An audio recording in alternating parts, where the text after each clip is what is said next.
Hi and a very warm welcome to this session. My name is Ian Mack. We're going to look at William Shakespeare's infamous play, Titus Andronicus, and in particular 9 key quotes. Now, of course, there are many other quotes you could choose from, but I've plucked out 9 pertinent and relevant quotes to get us started. So if you're ready, let's go. Let us have a quick recap of the violent play, Titus Andronicus. So, the plot. Titus Andronicus, a Roman general, returns victorious from war with the Goths. He brings their queen Tamora and her sons captives.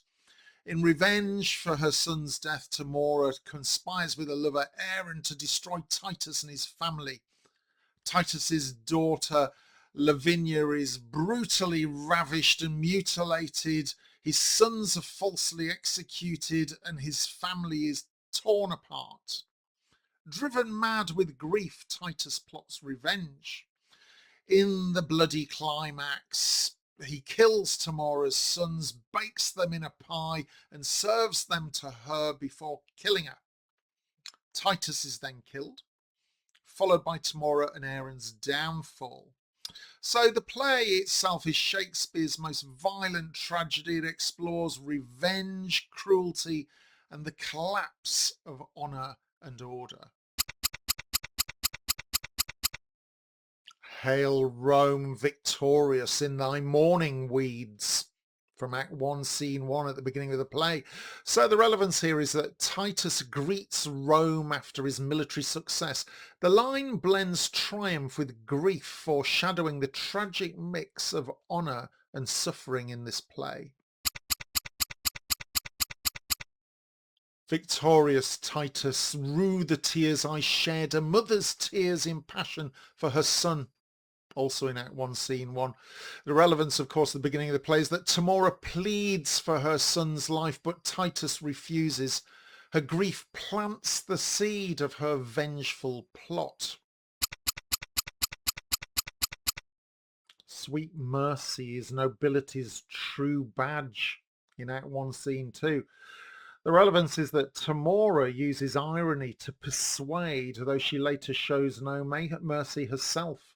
It highlights the themes of false words versus cruel deeds. The worse to her, the better loved of me. Act 2, Scene 1. So Aaron, the lover, declares his love for Tamora and his delight in evil. It reveals his role as the play's driving villain. Why should nature build so foul a den unless the gods delight in tragedies? Act 2, Scene 1. So Chiron reflects on cruelty before attacking Lavinia. It illustrates the play's fixation on violence and fate. Oh, keep me from their worse than killing lust and tumble me into some loathsome pit. Act 2, Scene 3. Lavinia begs to die rather than being ravished. Her plea exposes the brutality of her suffering and the play's unflinching violence. I am the sea. Hark how her sighs do blow. She is the weeping welkin, I the earth. Act 3, Scene 1. So Titus compares his grief to natural forces that is, after his sons are condemned, it symbolises the vastness of his sorrow. There's meed for meed, death for a deadly deed. Act 5, Scene 2. The relevance here is that Titus is justifying his revenge on Tamora's sons. It captures the play's cycle of vengeance and blood for blood. It's like an eye for an eye, tooth for a tooth. Why, there they are, both baked in this pie, whereof their mother daintily hath fed. Act 5, Scene 3. Ugh. Titus reveals his gruesome revenge feeding Tamora her sons, literally. This shocking climax epitomizes the play's extremity and the theme of vengeance. Horrible.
Goodness me, Titus Andronicus, it's got some imagery there, and that means there are many quotes you could choose from, but there are 9 key quotes that I think are good to get us started. Hope you enjoyed this session, and until the next one, my name's Ian Mack, and as ever, time is knowledge.